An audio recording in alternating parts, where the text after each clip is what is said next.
Hello, everybody. It's your girl Self Carrie here, your empowerment astrologer, helping you empower your life with astrology and self care.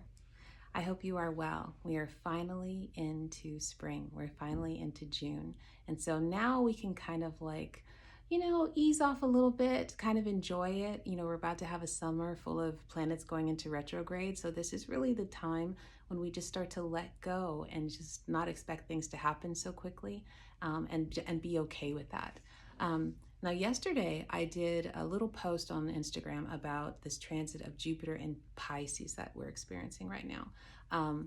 Now, that came in on May 13th, and it will be with us until roughly July 28th. And so it's a nice big chunk of time to really use that energy of Jupiter and Pisces. So what is Jupiter and what is Pisces? Jupiter is the planet of expansion. It's the largest planet in our known universe.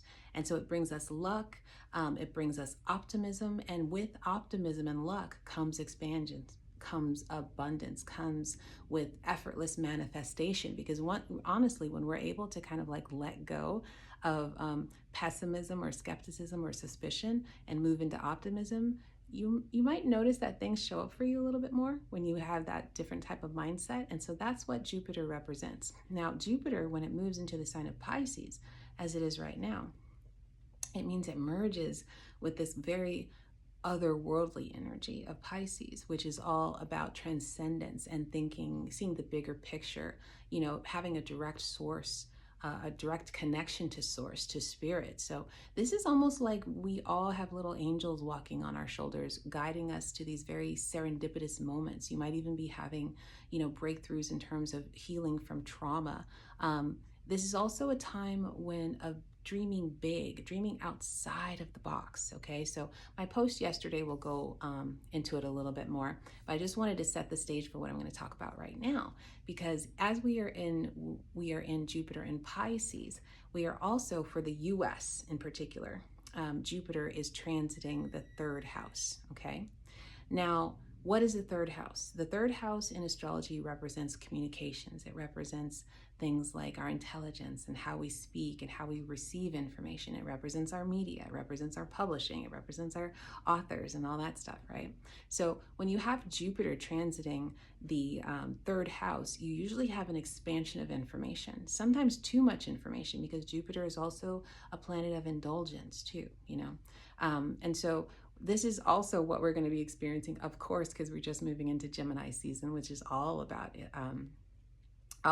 information. Okay, and then we're also going to have Mercury in retrograde, which is all about misinformation or not having information flow through in its regular way. Okay, and then when you pair that with Jupiter in Pisces, expansion of dreaminess and haziness and not being able to see clearly or having super big ideas in your third house of communications, what this tells us is that our communications, our media, the information that we get, even the conversations that we have with each other, are about to get really big in scope, but also there might be some, fantasy thinking in there or misinformation.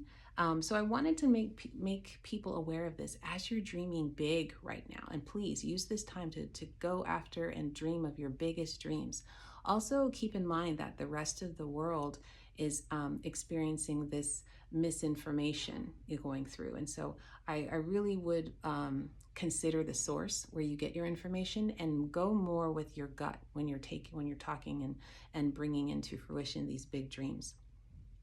So I wanted to kind of talk a little bit more about this Jupiter in the third house in Pisces. So it gives this really hazy information, okay? So it's like not clear. It's kind of like, I have Mercury in Virgo, and I have the kind of mind that when someone's talking to me, I'm immediately dissecting the information so that I can come up with an answer.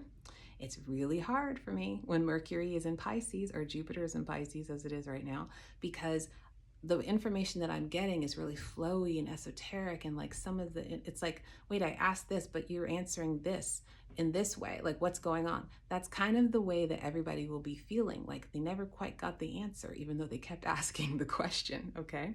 Also, with Jupiter in Pisces transiting the third house, we will experience something revealed in our media, something about money and corruption. Unfortunately, those two things often go together, right? Money and corruption, something about money and corruption will be revealed in the media, and most likely having to do with the media, okay? Also, we might be getting, I've studied some of the charts of like President Biden. We also might be getting some information about him that's coming to the surface, and that will be revealed. And then also probably the biggest thing here is that travel will start showing up in big time, okay? Because Jupiter is all about travel and expansion. And the third house actually is the house of communications, but it also represents things like local travel, okay? So you might be doing a lot of local traveling. And that's going to be in a big way. But also, because Jupiter's in the sign of Pisces, which is all about expansion of this like hazy energy, in the third house of communications, which represents travel and being able to go out and do things. The way I'm really seeing this show up in for us, how this is going to show up in real life, is that the haziness that we've been experiencing right now, which is COVID-19, on all the misinformation about that, is going to start showing up and affecting our travel. So as we're going out, we're getting more and more countries are opening up, and more places are opening up, and people are making plans to travel. We also are going to see some misinformation and haziness around COVID-19. I actually think this is going to show up in the form of vaccine passports, or rather people, it suddenly being imposed upon people that they have to have been vaccinated in order to use their passport. I hope I'm wrong about that, but that's kind of what it's looking like in the charts, okay? So what do you do about this? I wish I could tell you what to do about vaccine passports, okay? I don't know what to do about that. But what you can do in terms of just your own edification on a daily basis, your own consciousness, try not to make any big decisions, sign any contracts, try not to, like, I just got this new apartment and I was like, I need that lease signed before Mercury goes into retrograde. But also just like when you're looking at information, make sure you're not just wearing it with, like, read every part of it, okay? Also, when you're getting information from other people, you might find your mind dissecting only the parts out that you want to hear and not really seeing the full picture. So make sure that you take the time to really listen when someone's talking to you, and also take the time to make sure that you're being heard when someone's talking to you, because you might be having conversations with people and the two of you are in two different worlds, and no actual information is being exchanged, okay?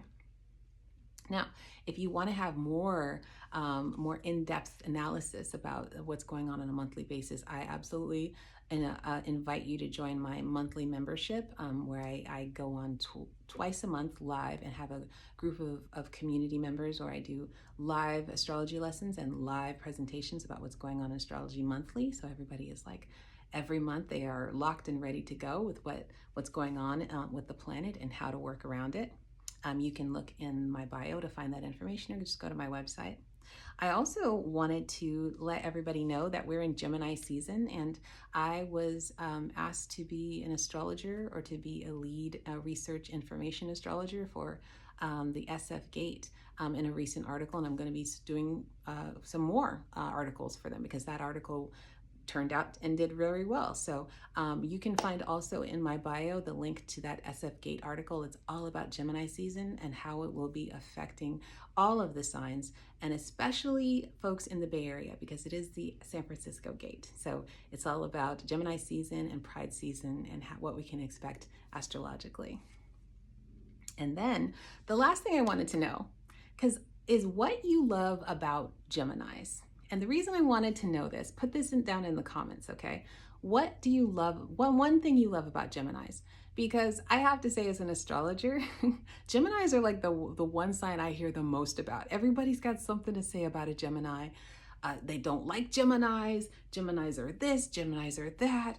Oh God, a Gemini. You know what? I want to spread some love to the Geminis right now. So if you know a Gemini, if you are a Gemini, if you just if you love a Gemini, put something down in the comments. What do you love about Geminis? And let's like big up some Geminis this month. Okay, it's your birthdays anyway. Here's my birthday present to you. All right, everybody. I hope that you can use that information and let me know in the comments if how this is showing up in your life. I'd love for you to share. And in the meantime, take care.